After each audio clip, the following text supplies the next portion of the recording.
Welcome to the Explainer. Today, we are going to dive right in and build your very first automated web test completely from scratch. We'll start with the assumption that you have nothing installed, and in just a few minutes, you'll be running a real test with one of the most powerful tools out there, Playwright. Okay, let's do this. We're going to set you up with a tool that lets you automate web browsers. And trust me, it is way easier than you might think. By the end of this, you are going to watch your very own script come to life. So here's our game plan, and it is super simple. We're going to take you from absolute zero all the way to seeing your first automated test script running perfectly. So, what even is Playwright? Well, think of it like a remote control for your web browser. It's a free, open source tool that lets us write code to do stuff on a website all by itself. You know, clicking buttons, filling in forms, checking if the right text is on the page. And it works with all the major browsers, which makes it incredibly useful for testing. All right, before we jump into Playwright itself, we got to set up our digital workshop. Don't worry, this only takes two essential tools, and they're both completely free. Okay, first we need Node.js. All that is the engine that lets us run our JavaScript test scripts right on our computer. Then we need Visual Studio Code, or VS Code as everyone calls it. It's a really popular code editor, and it's where we'll actually be writing our tests. Now you might already have Node.js on your machine, you never know, so let's check. You're going to need to open up your terminal, that's Command Prompt if you're on Windows, or just Terminal on a Mac, and type in one simple command. Just pop open your terminal and type Node-V and hit Enter. If you see a version number pop up, perfect, you're good to go. If you get an error message, no big deal at all. Just search online for download Node.js and grab the LTS version. LTS just means long-term support, and it's the most stable version, which is exactly what we want.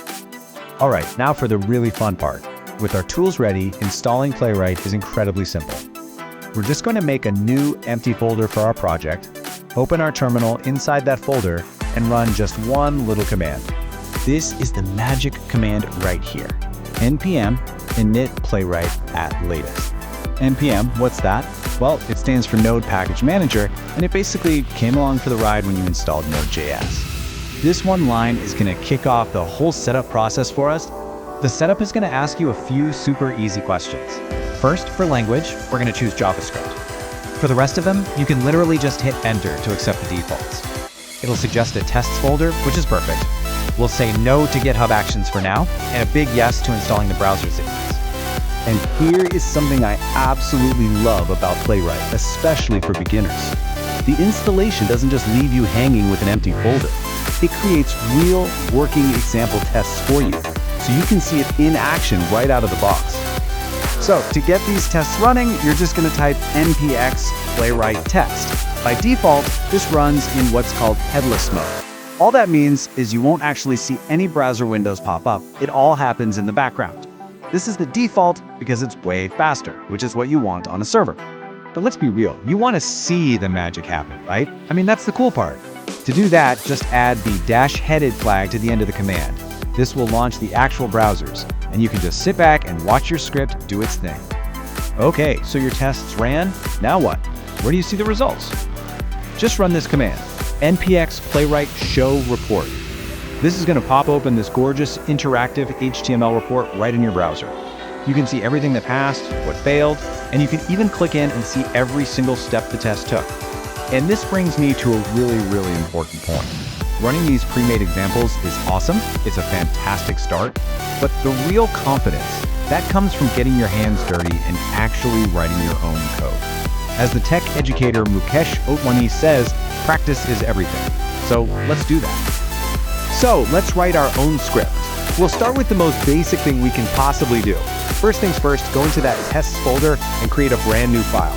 Before we even touch a browser, we're just going to write one line to prove that our script is actually running.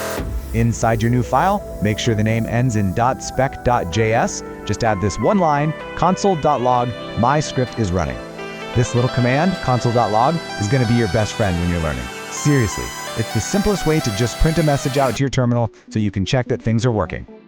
Okay, now run npx playwright test again. This time, you should see your message, my script is running, printed right there in the terminal. That's it. That's the confirmation. It tells you Playwright found your new file and ran the code inside. It's a small thing, but it's a huge confidence boost. All right, time for a real test. A typical test really boils down to two things. First, you perform an action. Here, we're using await page.goto to tell the browser to go to Playwright's website.